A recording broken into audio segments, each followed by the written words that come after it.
Aló, aló, aló, ¿sí?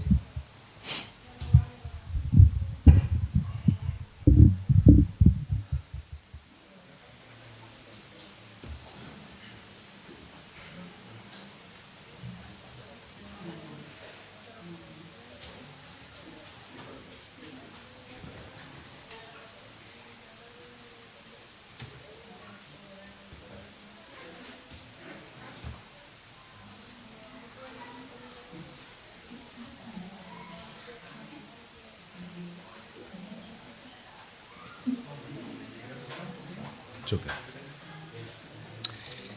Muy buenos días, bienvenidos a nuestra escuela dominical. Damos gracias a Dios por este tiempo que Él nos concede, ¿verdad? En el cual nosotros nos podemos reunir y estudiar su palabra. Pero antes de comenzar vamos a orar, vamos a pedir la bendición de nuestro Dios.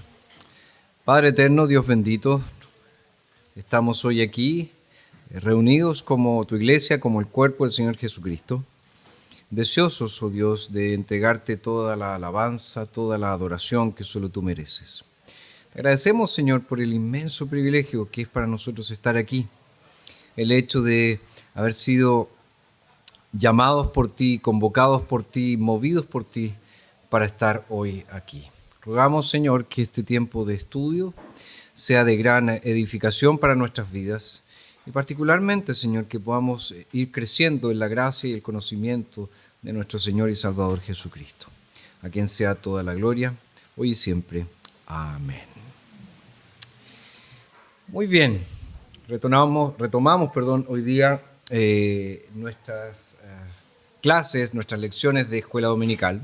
Y si ustedes hacen memoria, al finalcito del año pasado estuvimos estudiando acerca de nuestra historia y vimos cómo nace el presbiterianismo, cómo a partir de la reforma en Europa continental, hay después un movimiento a Gran Bretaña y particularmente en Escocia adopta este nombre de presbiterianismo. Y después vimos cómo de Escocia hubo esta inmigración, ¿verdad?, a Norteamérica, particularmente las famosas colonias inglesas, ¿verdad? Y a partir de ahí, posteriormente llega el presbiterianismo a nosotros, a nuestras latitudes.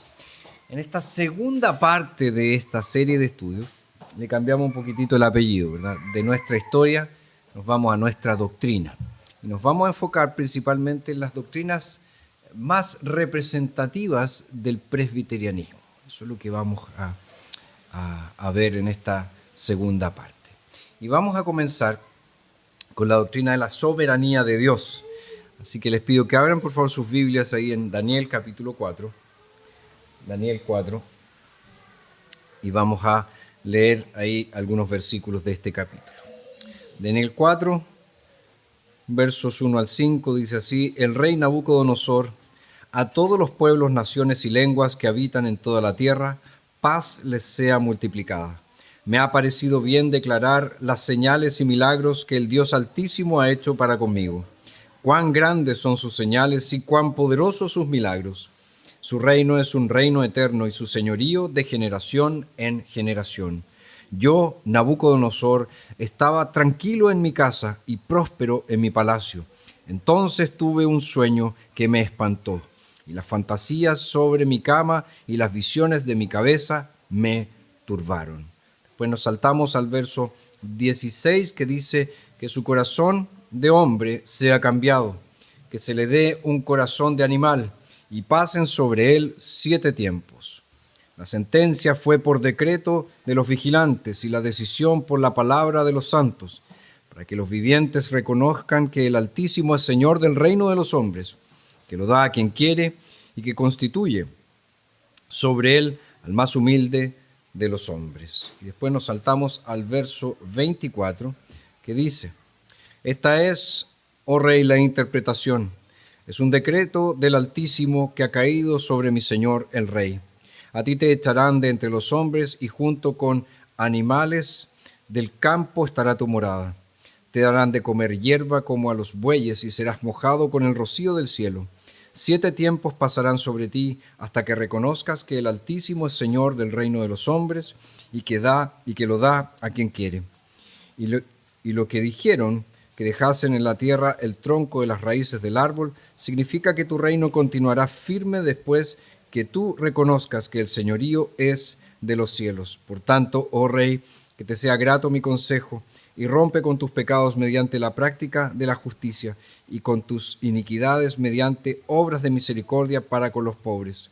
Tal vez esto resulte en la prolongación de tu tranquilidad. Todo aquello le sobrevino al rey Nabucodonosor. Al final de 12 meses, mientras se paseaba sobre la terraza del palacio real de Babilonia, dijo el rey: ¿No es esta la gran Babilonia que yo edifiqué como residencia real, con la fuerza de mi poder y para la gloria de mi majestad? Aún estaba la palabra en la boca del rey, cuando descendió una voz del cielo: A ti se te dice, oh rey Nabucodonosor, que el reino ha sido quitado de ti. Te echarán de entre los hombres, y junto con los animales del campo será tu morada. Te darán de comer hierba como a los bueyes. 7 tiempos pasarán sobre ti, hasta que reconozcas que el Altísimo es Señor del reino de los hombres, y que lo da a quien quiere. En la misma hora se cumplió la palabra acerca de Nabucodonosor, y fue echado de entre los hombres. Comía hierba como los bueyes, y su cuerpo era mojado con el rocío del cielo, hasta que su pelo creció como plumas de águilas, y sus uñas como las de las aves. Pero al cabo de los días, yo, Nabucodonosor, alcé mis ojos al cielo, y me fue devuelta la razón.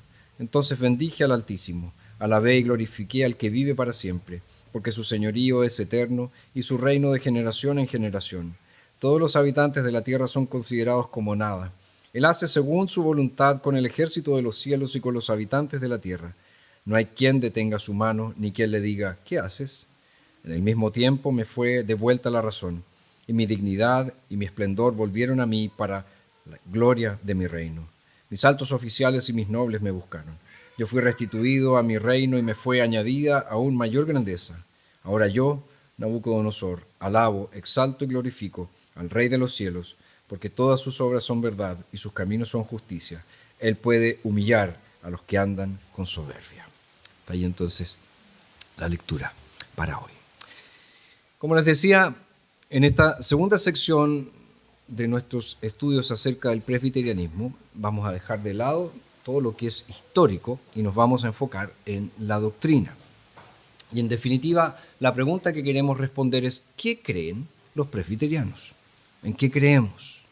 Ahora, ciertamente esta pregunta puede ser respondida desde diferentes ángulos, desde diferentes maneras, porque el presbiterianismo no cree en cosas desconectadas, sino que como cristianos bíblicos, nuestra doctrina es como un gran edificio que contiene varias puertas de acceso. Pero ¿cuál es nuestra intención en esta primera lección?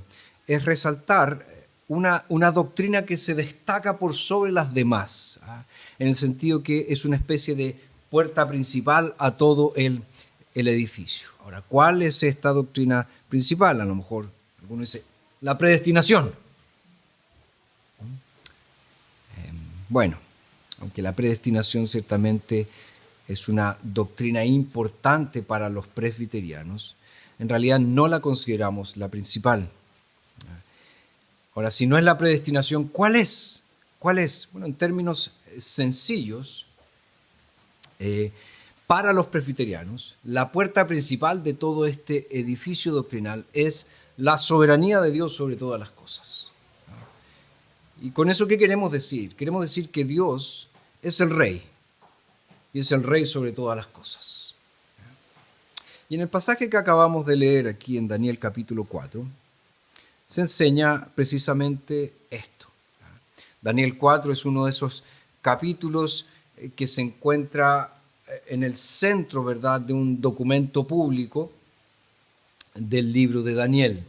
Daniel capítulo 2 al 7, ¿verdad?, está escrito en el idioma de los babilónicos, los babilonios, es decir, el arameo, también conocido como caldeo. Y el resto, ¿verdad?, del libro, es decir, los primeros capítulos y después de los capítulos 8 al 12, está escrito en hebreo, en la lengua de los judíos. Entonces parece que Daniel, él quería que los caldeos, los babilonios, tuvieran acceso a estos capítulos, pudieran leer estos capítulos en su propio idioma. ¿Por qué? Porque estos capítulos dan testimonio que el Dios de Israel es el verdadero Dios y Señor de todo el mundo, y que Él seguirá siendo rey sobre toda la creación, incluso cuando su pueblo está exiliado, incluso cuando su pueblo está ¿verdad?, bajo el dominio de una nación extranjera. Y justo en medio de esta sección, de este documento público que les digo yo, se encuentra este capítulo 4 que leímos algunas porciones. ¿Y qué pasó allí? Bueno, Nabucodonosor tuvo un sueño, como nos dicen los primeros versículos. Ahora, este sueño no es tan amenazante, ¿verdad?, para Daniel y sus amigos como es el sueño que tuvo previamente en el capítulo 2. Sin embargo, en este sueño, Nabucodonosor ve un árbol enorme, ¿verdad?, en medio de la tierra, ve que hay aves que se anidan en él, ve que las bestias del campo encuentran sombra bajo él, y llega un ángel del cielo con una proclamación, con un anuncio. Y el anuncio es: corta el árbol, despoja sus ramas, despoja sus hojas, esparce su fruto, deja el tronco y las raíces intactas. Y luego, ¿verdad?, la proclamación comienza a referirse al árbol ya como una persona, que se convierta en una bestia, dice el texto, y que pasen sobre él 7 tiempos. Y que todo esto suceda para que él y los demás aprendan una cosa: que el Altísimo gobierna sobre el reino de los hombres y que se lo da a quien quiere, que pone sobre él al más humilde de los hombres. Y cuando Daniel llega a interpretar el sueño, dice que los pensamientos lo turbaban, lo preocupaban, lo inquietaban, porque él sabía que este sueño eran malas noticias para Nabucodonosor, para el rey. Y él revela la interpretación, y Daniel tuvo que decirle a Nabucodonosor que en realidad este árbol que él había visto, este árbol que era despojado de sus ramas, este árbol que era despojado, por así decirlo, de toda su gloria, era nada más y nada menos que el propio Nabucodonosor, que sería expulsado de entre los seres humanos, sería abandonado para vivir como un animal, como una bestia, hasta que reconozcas, dice, que el Altísimo es Señor del reino de los hombres y que lo da a quien quiere. ¿Y qué hace Daniel? Aconseja al rey, ¿verdad?, a ser humilde, a que se aleje de su pecado, a que practique la justicia, porque tal vez eso pudiera retrasar esta sentencia inevitable. Y por supuesto nosotros ya sabemos lo que sucedió. Aproximadamente un año después estaba Nabucodonosor paseándose, ¿verdad?, en la terraza de su palacio. Quizás él estaba contemplando los famosos jardines colgantes de Babilonia, una de las maravillas de la antigüedad. Y en lugar de alabar al Dios verdadero, él dice que se habló a sí mismo: ¿no es esta la gran Babilonia que yo edifiqué con mi gran poder como residencia real y para gloria de mi majestad? Y el texto dice que inmediatamente cayó el hacha sobre este supuesto poderoso árbol, y una voz del cielo pronuncia el juicio, y el rey pierde la cabeza, se vuelve loco, y es expulsado de entre los hombres y actuó como un animal salvaje, como un animal sucio. Y después de un tiempo termina el capítulo diciendo que el rey alzó sus ojos a los cielos, levantó su vista a los cielos, recuperó la cordura, y lo primero que hace luego de recuperar la cordura es alabar al verdadero Dios del mundo. ¿Y qué es lo que dice Nabucodonosor? ¿Cómo alaba a Dios? Dice: porque su señorío es eterno y su reino de generación en generación. Todos los habitantes de la tierra son considerados como nada. Él hace según la voluntad con el ejército del cielo y con los habitantes de la tierra. No hay quien detenga su mano ni quien le diga: ¿qué haces? ¿Se dan cuenta de lo que hizo Nabucodonosor? Él alabó a Dios específicamente como el Rey soberano, como el soberano de toda la creación. El Dios de Israel, el Dios altísimo. Él tiene el dominio, un dominio eterno, y no lo tiene Nabucodonosor. Dios tiene un dominio, un gobierno ilimitado. Nabucodonosor no. Dios es completamente independiente. Todos los demás dependen de él. y Dios hace lo correcto, lo justo, Él es el juez de toda la tierra. Nadie puede pedirle a Él cuentas. Al contrario, Él pide cuentas a los demás. ¿Por qué? Porque Él es el Rey. Y a eso nos referimos los presbiterianos cuando decimos que Dios es soberano. Es el Rey sobre toda la creación. Él es el juez justo de toda la tierra.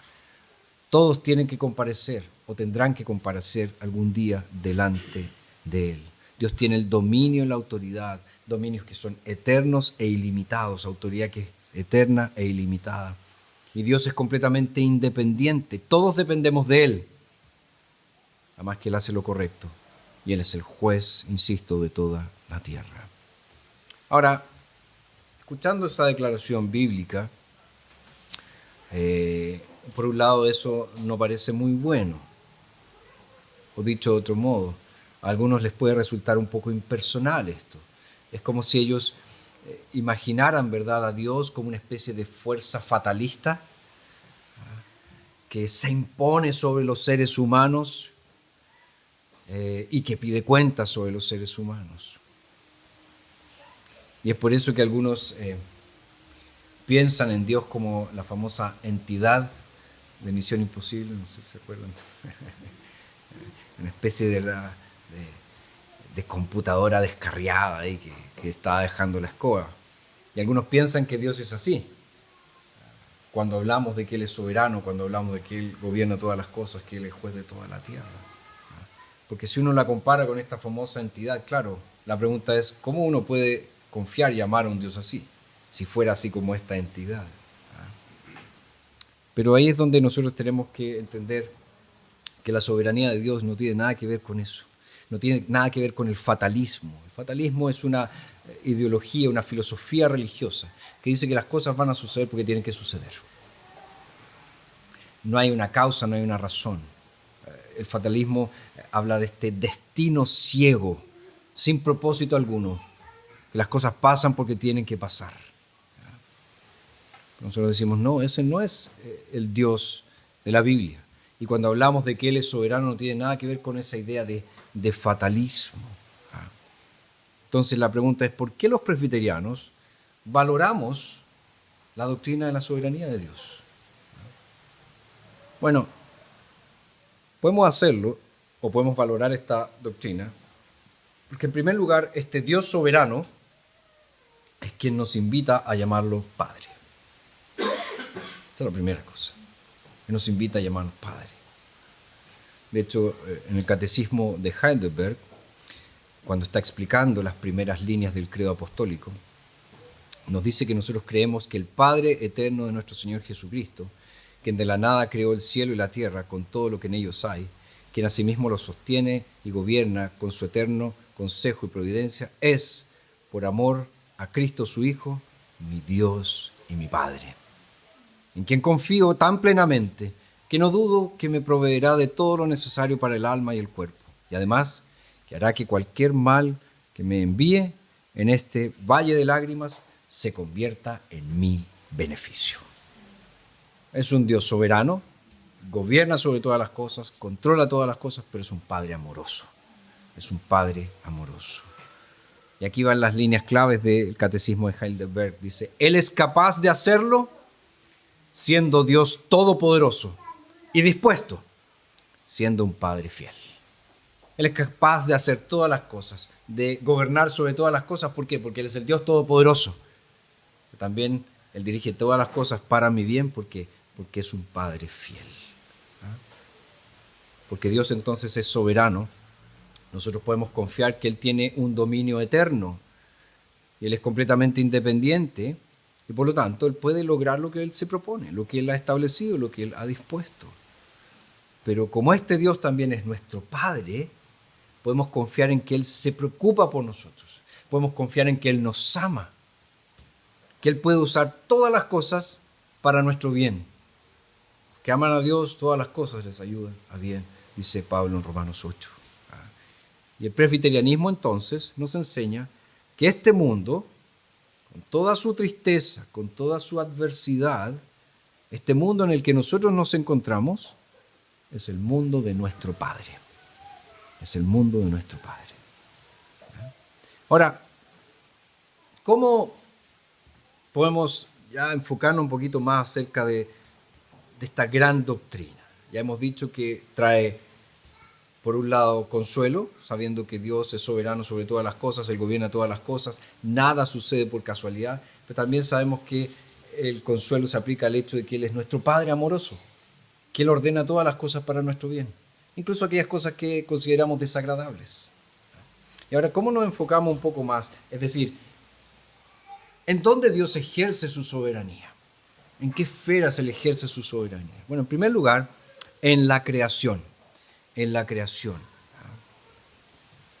¿Cuántos de ustedes han escuchado el nombre de Maltby Babcock? Babcock. ¿Nunca? Bueno, fue un pastor presbiteriano norteamericano que sirvió en el norte de Nueva York. Y él es muy recordado porque es el autor de un poema que posteriormente se transformó en un himno. Y es el himno El mundo es de mi Dios. En realidad, en inglés este es el mundo de mi Padre. Ya. Ese es el título, pero en español se ha traducido como El mundo es de mi Dios. Y él escribió este poema cuando salía a caminar. Y cuando él salía a caminar, ¿verdad?, por las riberas ahí de las orillas del lago Ontario, cerca donde él vivía, siempre su mujer le preguntaba, ¿a dónde vas? Y él siempre decía, voy a ver el mundo de mi Padre. Voy a ver el mundo de mi Padre. Y con razón, ¿verdad?, este himno que él escribió, este es el mundo de mi Padre, nos recuerda que Dios es el Rey, Dios es el soberano sobre el mundo creado. Y Él es capaz, ¿verdad?, mediante esta gracia común, gracia universal, es capaz de hacer brillar todas aquellas cosas buenas que aún permanecen en el mundo. Él gobierna sobre todos los asuntos humanos, incluso cuando el mal parece ser más fuerte que el bien. Él gobierna. De hecho, los cristianos, nosotros podemos confesar que Él es nuestro Padre porque fuimos elegidos antes de la fundación del mundo. Y este Dios que ha elegido salvar es quien unifica todas las cosas en Cristo Jesús, tanto las que están en los cielos como las que están en la tierra. Y nuestro Padre es quien hace brillar las galaxias, quien obró todas las maravillas de la creación que nosotros vemos. ¿Qué nos dice el Salmo 19? ¿Verdad? Los cielos proclaman la gloria de Dios y el firmamento, anuncia la obra de sus manos. O sea, vemos que el universo entero proclama a este Rey soberano que hizo todas las cosas. Y cuando nosotros contemplamos la creación, ¿verdad?, la belleza de la creación, cuando vemos las estrellas, y a veces nos concentramos y nos parece que hasta se oye una música y en el cielo nosotros escuchamos en el fondo la voz de nuestro Padre. ¿Y por qué, o mejor dicho, cómo Él hizo todas estas cosas? Bueno, porque Él es soberano. Él es el Rey soberano, Él es Rey. Y como soberano, como Rey, Él es el creador de todo lo que vemos. Es el creador de todas las cosas. Dios es el creador. Él puso los cimientos, ¿verdad?, del mundo. Como creador, Él también tiene derechos de propiedad sobre lo creado. No solo sobre el mundo, sino también sobre todos los animales, peces, aves, personas que creó. Y eso significa que tiene derecho de propiedad sobre mí, sobre ti. Ayer llevamos a nuestros hijos a un zoológico. Primera vez que iban a un zoológico. Yo, como buen padre, les advertí, ¿verdad?, que se portaran bien, que tuvieran cuidado, porque si se portaban mal los podían confundir con algún animal y los iban a dejar ahí presos. Como todo buen padre, ¿verdad? Pero en una de esas, Sebastián me hizo una pregunta acerca de de un animal, porque ustedes saben que los niños piensan que los papás sabemos todo, ¿verdad? Entonces, no me acuerdo bien cuál era la pregunta, pero yo le dije que ese animal era así porque Dios lo había hecho así. Y eso fue suficiente para él. Ok, quedó tranquilo. Ahora a alguien le puede parecer muy superficial, probablemente algún animalista se hubiera espantado de la respuesta de este papá tan ignorante, pero en el fondo eso es una gran verdad. Todo lo que nosotros vemos es como lo vemos, porque Dios lo creó. Incluso aquellas cosas que nos parecen un poco desagradables, ¿verdad? También una vez Sebastián me preguntó, papá, ¿por qué Dios creó las moscas? Son tan molestosas. Bueno, en fin, Él las hizo. Él tiene un propósito para eso. Entonces Dios es rey y Él creó todo lo que vemos. Él es el dueño de todas las cosas. Él es dueño de nuestras vidas. Entonces, eso es lo primero.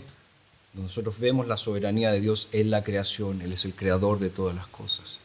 Pero también nosotros vemos la soberanía de Dios en la providencia. Es decir, cómo Él gobierna todas las cosas. De hecho, el Catecismo Menor de Westminster dice que la providencia es su santísimo, sabio, poderoso gobierno, preservando y gobernando a todas sus criaturas y todas sus acciones. Está diciendo que todo lo que nosotros hacemos está bajo este gobierno providencial de Dios. Y la providencia entonces es este cuidado, este gobierno continuo de Dios sobre toda su creación. Eso es lo que Él hace.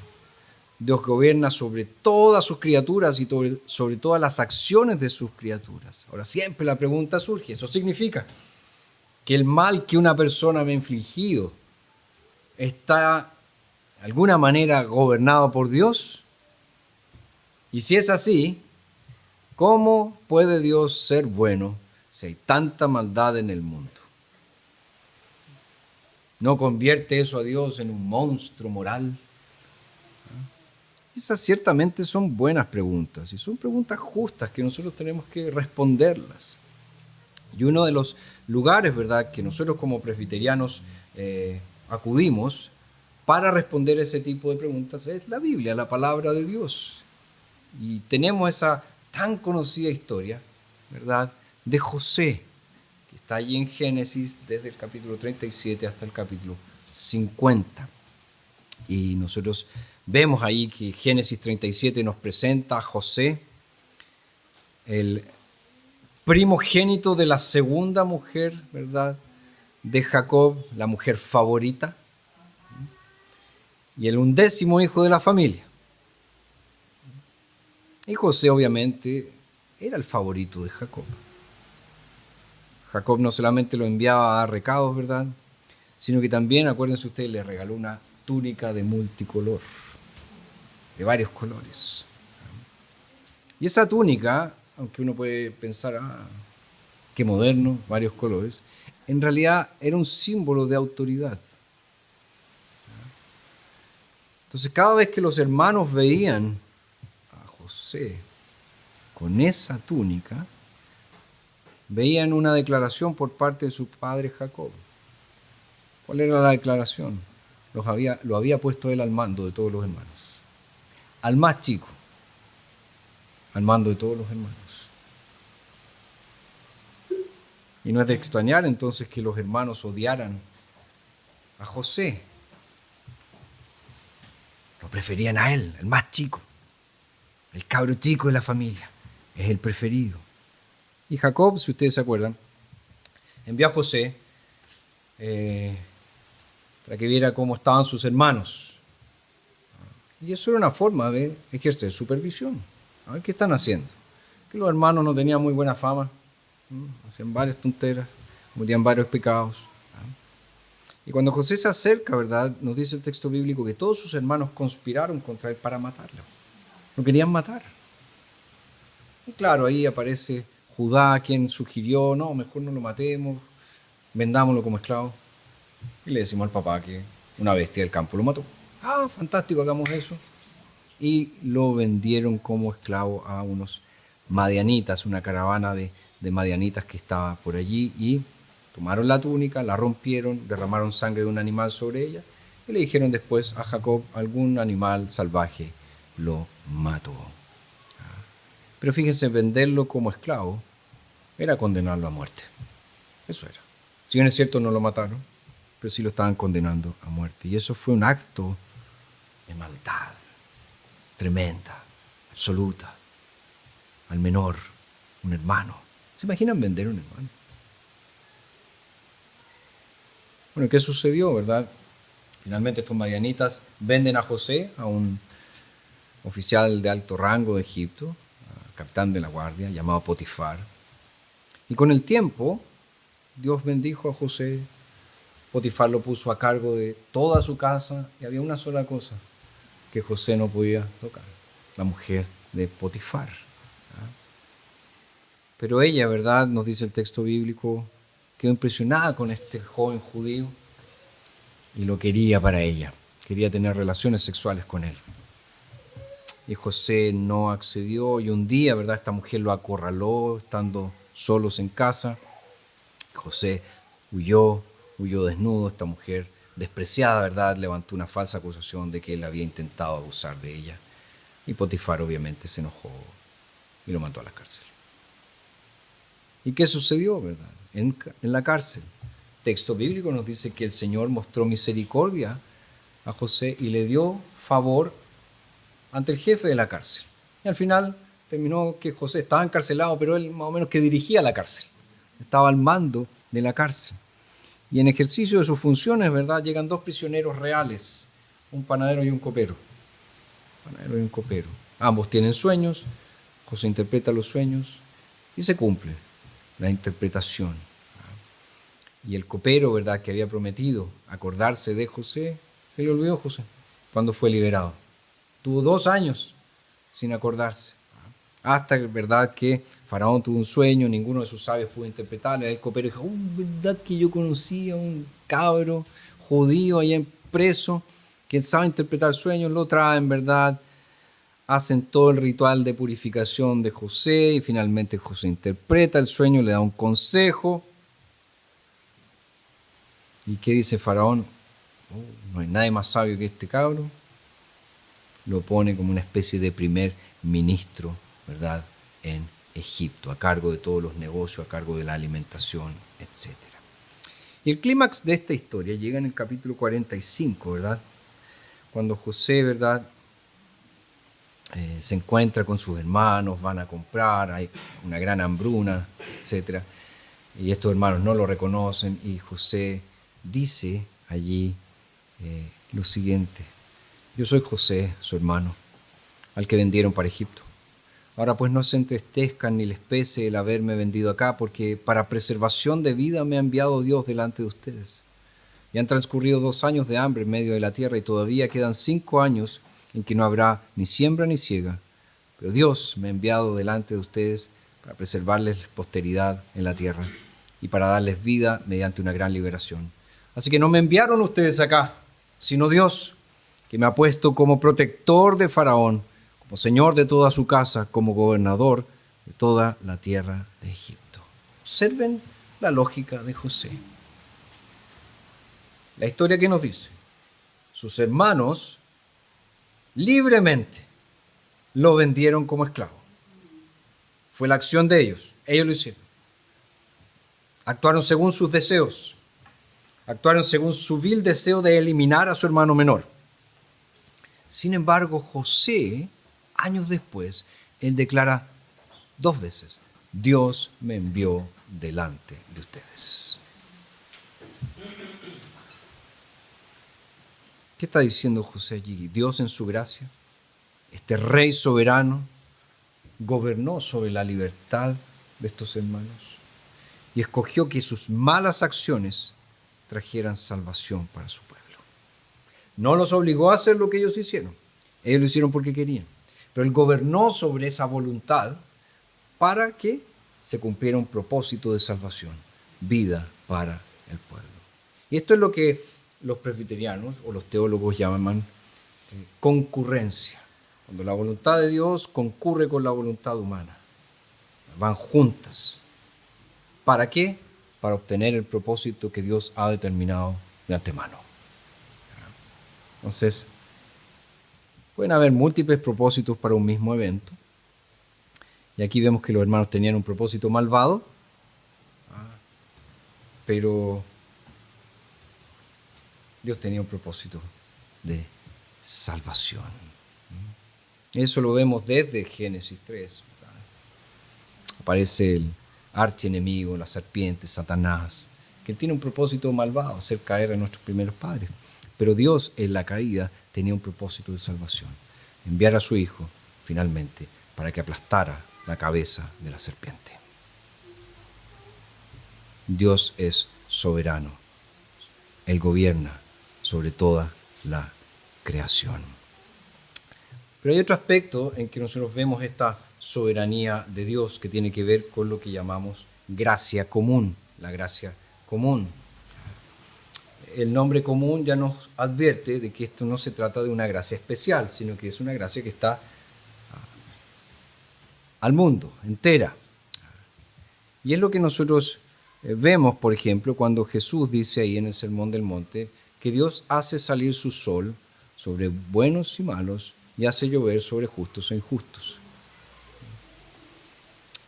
Dios continúa entonces mostrando bondad a su creación, proveyendo a la creación, permitiendo que hayan lluvias para que la tierra fructifique, permitiendo que hayan estaciones, en fin, porque sin la gracia de Dios, sin esta gracia general, universal o común de Dios, este mundo sería un caos. Y también pensemos el hecho de que Dios permite que seres humanos, incrédulos, que no creen en Él, tengan verdad y utilicen ciertos talentos. Música. Hay muchos incrédulos que cantan muy bien, escriben lindas canciones.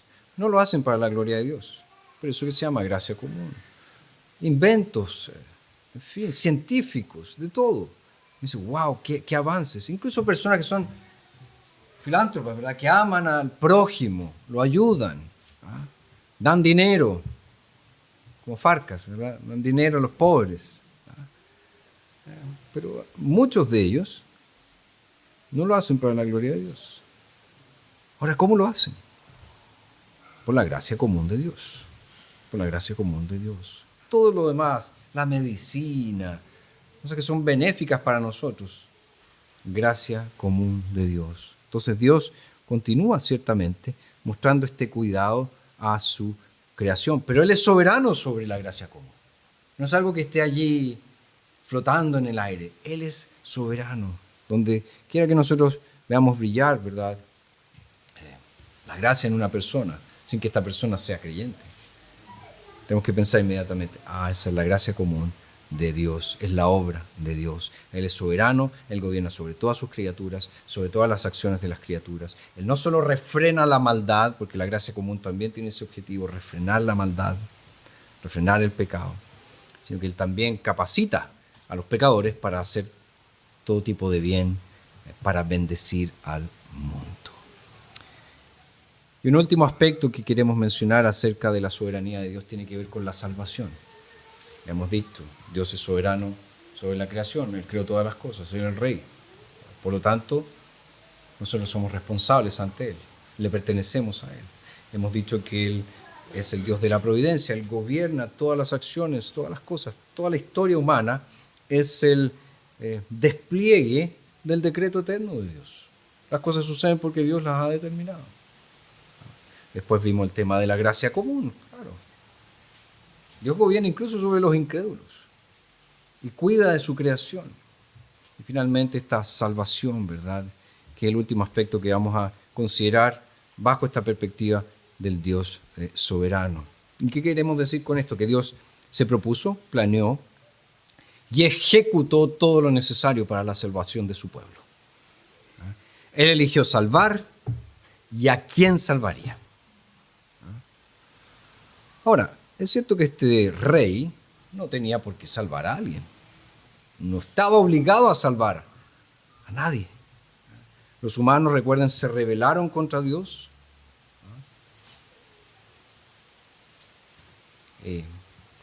Dios que había establecido claramente que si ellos no cumplían iban a morir, Él tenía otro propósito en mente: traer salvación por medio de ¿quién? De un descendiente de la mujer, que nosotros sabemos a la luz de la Escritura que es el Señor Jesucristo. Entonces Dios elige salvar y lo hace a través de ese guerrero que iba a aplastar la cabeza de la serpiente, pero en esa guerra la serpiente lo heriría en el talón. Entonces, con esa primera promesa que hizo Dios el Rey, en primer lugar le dice a la serpiente y a los primeros seres humanos que Él iba a deshacer el mal que ellos habían hecho y que lo iba a hacer a través de alguien. Entonces Dios promete, y se compromete ahí en Génesis 3:15, ¿a qué? A salvar, a rescatar, a redimir. Y lo hace. Entonces nosotros como presbiterianos creemos que Dios eligió hacer eso. Y también eligió a quien salvaría. Efesios 1 dice: asimismo nos escogió en Él antes de la fundación del mundo para que fuéramos santos y sin mancha delante de Él.